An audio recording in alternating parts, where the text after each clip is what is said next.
"Get out," sister yelled. "This building is for successful people." I packed my laptop and left. Within 24 hours, her company received lease termination papers. Because I'd owned the $8.7 million property since 2020. By noon, 47 messages. "We can negotiate, right?" They couldn't. But to understand how my sister tried to evict me from my own building, you need to know how we got here. It starts with two sisters and very different definitions of success. I'm Jordan Blake, 36, and my younger sister Victoria has been the family golden child since birth. Victoria is 33. Blonde, beautiful, charismatic. She started her digital marketing agency at 26 with money from our parents and turned it into what everyone called the next big thing. Her Instagram showed the glamorous life. Penthouse office, designer clothes, client dinners at expensive restaurants. Then there was me. The quiet one. The boring one. I studied computer science at a state school. Got a job at Microsoft doing back-end development. Worked there for 8 years in a cubicle writing code nobody saw. At family dinners, Victoria would talk about landing six-figure clients while I'd mention fixing database infrastructure. "That's nice, honey," Mom would say, already turning back to Victoria's stories. Dad was more direct. "When are you going to do something impressive? Your sister's building an empire." I quit Microsoft when I was 31. Not because I was failing. Because I'd saved $400,000 and had a plan. I started buying commercial real estate. My first property was a small office building in Bellevue. $1.2 million. I put down $300,000 and financed the rest. Rented it to 3 small tech companies at $4,500 per month each. After mortgage and expenses, I cleared $6,000 monthly. I didn't tell my family. By then, I'd learned that my accomplishments didn't register on their radar unless they came with flash and social media posts. Over the next 3 years, I bought 2 more properties. A warehouse in Georgetown. A mixed-use building in Capitol Hill. I was strategic. Found undervalued properties, renovated them, raised rents to market rate. By 34, I owned 4 commercial properties worth $12 million combined. My monthly cash flow was $35,000 after all expenses. But I still drove a Toyota Camry and wore clothes from Target. Victoria assumed I was struggling. Everyone did. When I was 35, the building came on the market. 6 stories. Prime location in downtown Seattle. Mixed commercial and office space. The owner was retiring and wanted a quick sale. List price, $9.2 million. I offered $8.7 million cash. All in, closing in 30 days.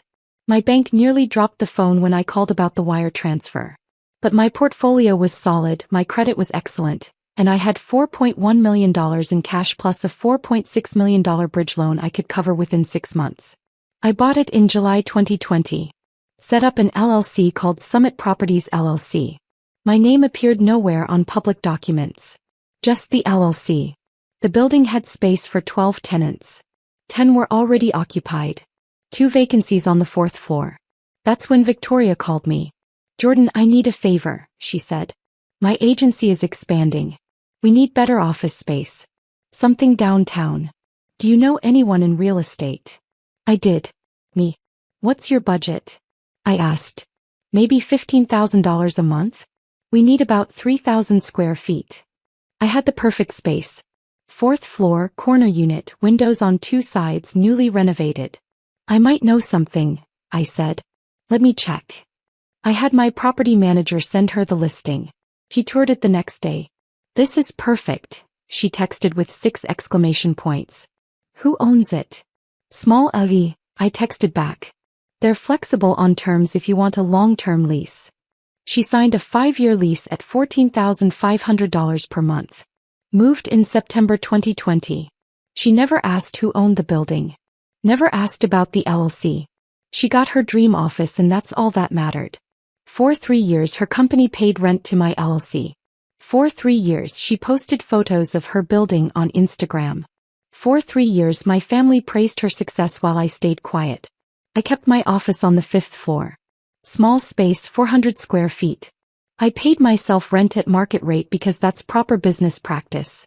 I managed my properties, reviewed tenant applications, planned acquisitions. Victoria thought I was a freelance consultant renting cheap office space. My nameplate said Blake Consulting. She never asked what I consulted on. Our offices were one floor apart for 3 years. She never once visited mine. By 36, my real estate portfolio was worth $18 million. I owned 7 properties across Seattle. Monthly cash flow, $62,000. Annual gross income, $744,000. I'd also started a property management company. Managed not just my buildings but 5 others owned by investors who wanted passive income. That brought in another $180,000 annually. Total annual income, $924,000. I was 3 years from retiring at 39 if I wanted to. But my family still thought I was figuring things out. At Christmas last year, Victoria announced she'd landed a Fortune 500 client. 7-figure contract. Mom actually cried with pride. Jordan, are you still doing that consulting thing? Dad asked during dessert. Real estate mostly, I said. Oh, managing properties? That's nice. Honest work. Victoria jumped in. Jordan, if you ever want to learn about real business, I could show you around my office. Teach you some things. I smiled. That's generous. I mean it.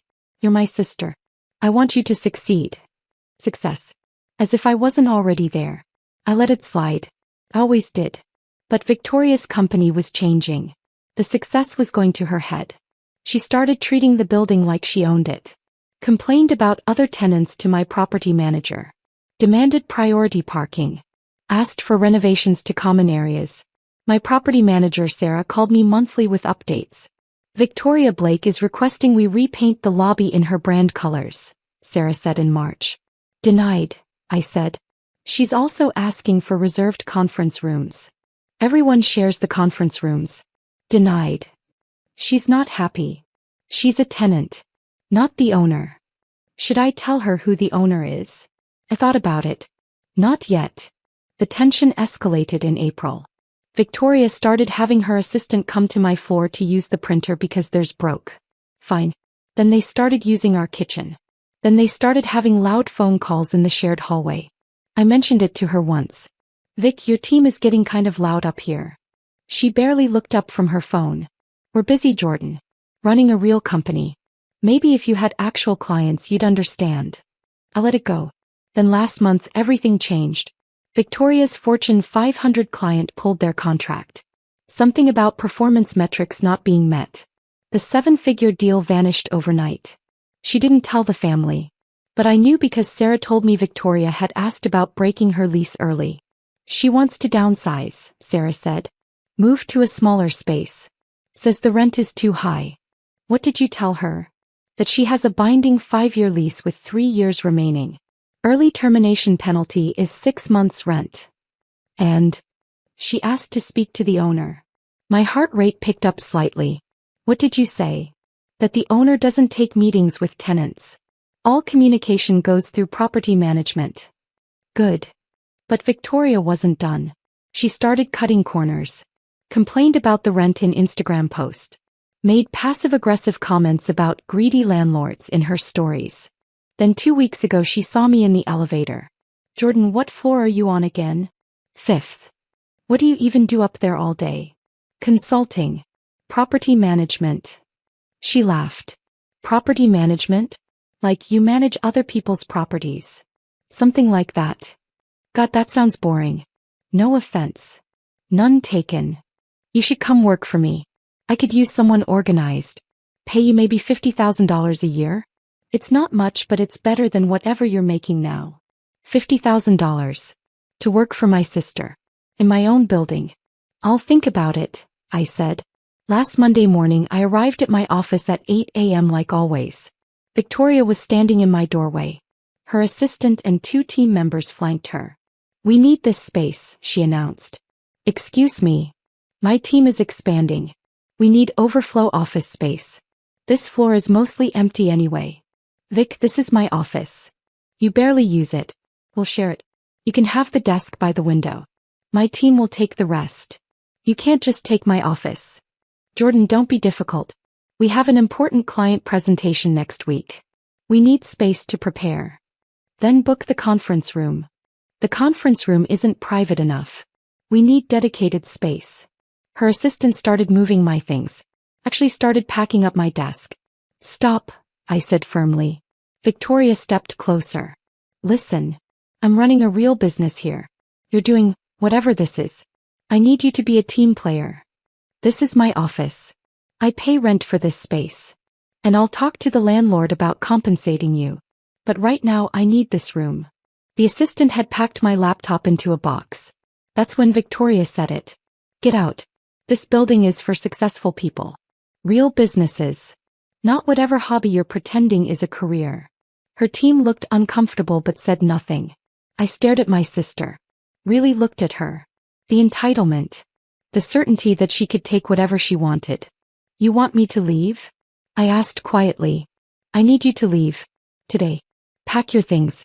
You can work from home. I could have told her right then. Could have ended it immediately. Tad, I smiled.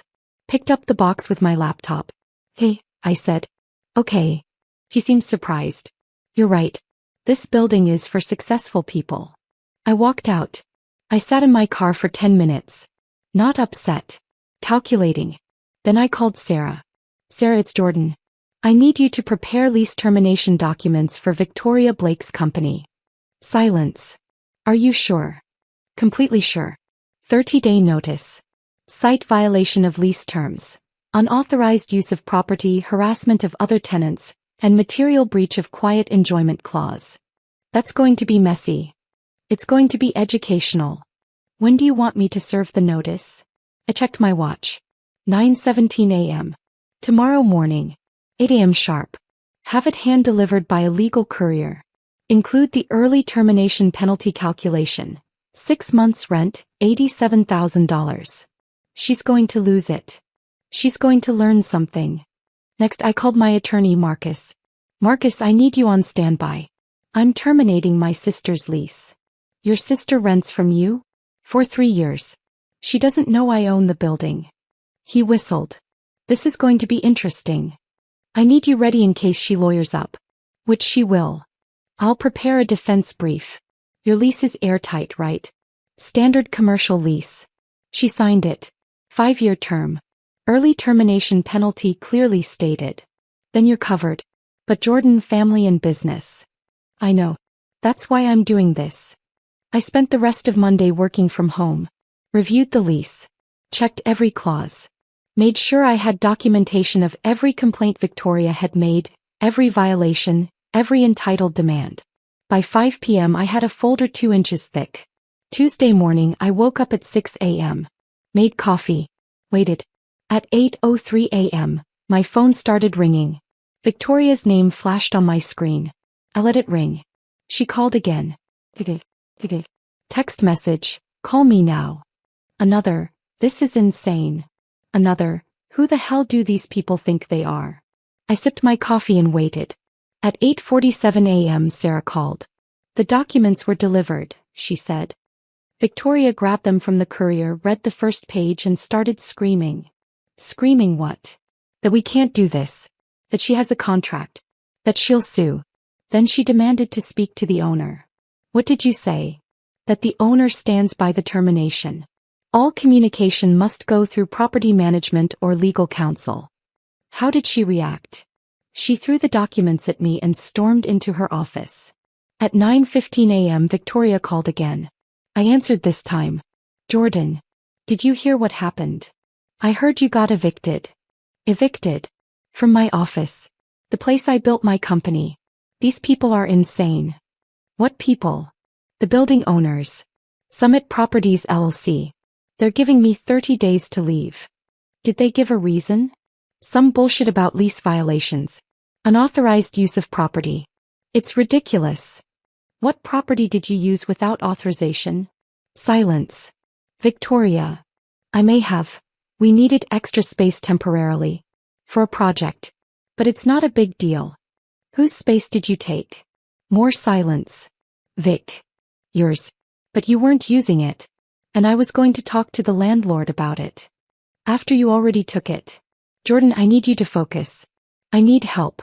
Do you know anyone in real estate? Anyone who can talk to these people? I almost laughed. I might know someone. Can you call them? This is an emergency. My whole company is in this building. What's the early termination penalty? $87,000. Which is insane. I can't afford that right now. Then I guess you need to stay the full 30 days and find new space. I can't find space in 30 days. And I can't pay $87,000. Jordan, I'm in trouble here. Maybe you shouldn't have kicked me out of my office. That's what this is about. You're mad about the office? Jesus, Jordan, grow up. This is business. You're right. This is business. So help me. How? Talk to the property owner. You manage properties, right? You must know people. I do know people. Then call them. Tell them I'm a good tenant. Tell them I'll pay extra. Tell them. Victoria, why do you think they're evicting you? Because they're greedy assholes who... Because you violated your lease. Multiple times. You took space that wasn't yours. You harassed other tenants. You demanded special treatment. You treated the property like you owned it. I'm their biggest tenant. You pay $14,500 a month. The law firm on the third floor pays $22,000. The tech company on 6 pays $28,000. You're not the biggest tenant. You're not even close. How do you know that? I took a breath. Because I own the building, Victoria. The silence was absolute. What? Summit Properties LLC. That's me. I've owned the building since July 2020. That's impossible. Want to see the deed? You couldn't afford. I paid $8.7 million cash. Well, $4.1 million cash and a bridge loan I paid off in 4 months. Jordan, this isn't funny. I'm not joking. You've been renting from me for 3 years. I could hear her breathing on the other end. You've been my landlord? This whole time? Yes. Why didn't you tell me? You never asked. You assumed the building was owned by some faceless corporation. You never once asked who you were writing checks to. But you're just... Just what? You're just Jordan. You don't own buildings. You don't have that kind of money. I own 7 buildings worth $18 million. I clear $62,000 a month in rental income. I've been financially independent since I was 33. You offered me a $50,000 job last week. I make that in 3 weeks from rent alone. This is insane. This is real estate investing. It's what I've been doing while you assumed I was failing. If you own the building, then you can cancel the eviction. I could. Then do it. Jordan, please. I'll apologize. I'll stay out of your office. You'll what? Treat me with basic respect? Only when you need something. That's not fair. You kicked me out of my own building yesterday. You told me it was for successful people. Do you remember saying that? Silence. Victoria. I was stressed. The client thing, it's been hard. You lost the Fortune 500 contract. How did you know that? Because my property manager told me you asked to break your lease. Because I pay attention to my tenants. Because this is my business. Jordan, please. I need this office. My team is here. Our equipment is here. I can't move in 30 days. You should have thought of that before you stole my office. I didn't steal. You absolutely did. You took space you didn't pay for, kicked out the person who did pay for it, and assumed there would be no consequences because you're Victoria and you get whatever you want. That's not who I am. That's exactly who you are. That's who you've always been. He started crying. Real tears. Jordan, I'm begging you. I'll do anything. Anything. Yes. Name it. Pay the early termination penalty. $87,000. Move out in 30 days. Find new space. I don't have $87,000. Then you'll stay and follow the lease terms exactly. No special treatment. No complaints. No demands. You'll be a model tenant for the next 3 years. 3 years. That's how long is left on your lease. Jordan, please. Those are your options. Pay and leave or stay and behave. What about negotiating? What about family? You told me yesterday I wasn't successful enough for your building. My building. You want family consideration now? I made a mistake. You made a choice. Now live with it. I hung up. By noon I had 47 messages. Victoria, please call me. We need to talk. Victoria, I'm sorry. Really sorry. Victoria, can we meet? Face to face. Mom, Victoria called me crying. What's going on? Dad, did you really buy a building without telling us? Victoria, I'll pay extra rent. Whatever you want. Victoria, Jordan please. My whole team is asking questions. Mom, call your sister. She's devastated. Victoria, I know I screwed up. Give me a chance to fix this. I silenced my phone. At 2 p.m. Sarah called. Victoria came to my office with a check, she said. For the penalty? No. For next month's rent. And a handwritten letter asking to meet with the owner. What did the letter say? That she's sorry. That she understands she violated the lease. That she wants to make it right.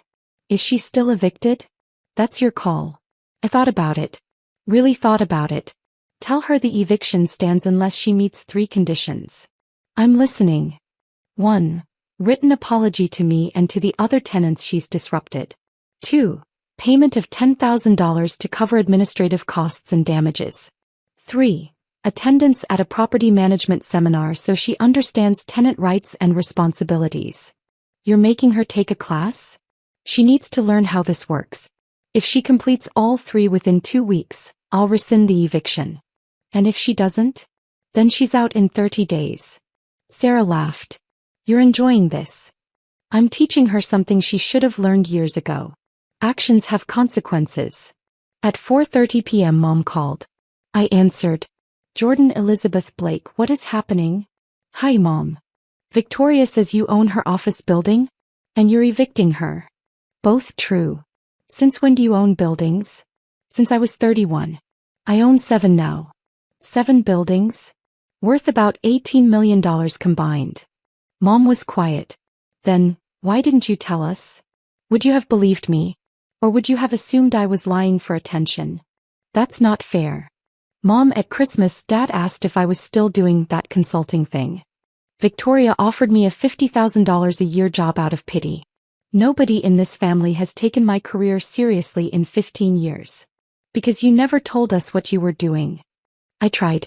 For years. Every time I mentioned real estate investing, someone changed the subject. Every time I talked about property management, someone made a joke. So I stopped trying. And now you're punishing Victoria? I'm enforcing a lease she violated. That's not punishment. That's business. She's your sister. She kicked me out of my own property. Told me I wasn't successful enough to be there. Should I have let that slide because we're related? Mom sighed. She said you're making her pay $10,000 and take a class? Those are the terms to rescind the eviction. Otherwise she's out in 30 days. Jordan, she can't afford. Then she'll learn to budget better. Or she'll move. Either way, she'll learn something. You've become so cold. I've become successful. Those aren't the same thing. I hung up. By 6 p.m. Victoria sent one more text. I'll meet your conditions. All 3. Just please don't make me leave. I replied, you have 2 weeks. Clock starts now. Victoria completed the requirements in 10 days. The written apologies were surprisingly genuine. She acknowledged treating other tenants poorly. She apologized for taking my office. She admitted she'd let success go to her head. The $10,000 payment cleared immediately. The property management seminar was 3 days long. Sarah attended with her to make sure she completed it. On day 11 I met Victoria for coffee. First time we'd spoken face to face since the eviction notice. She looked tired. Humbled. I finished everything, she said. I know.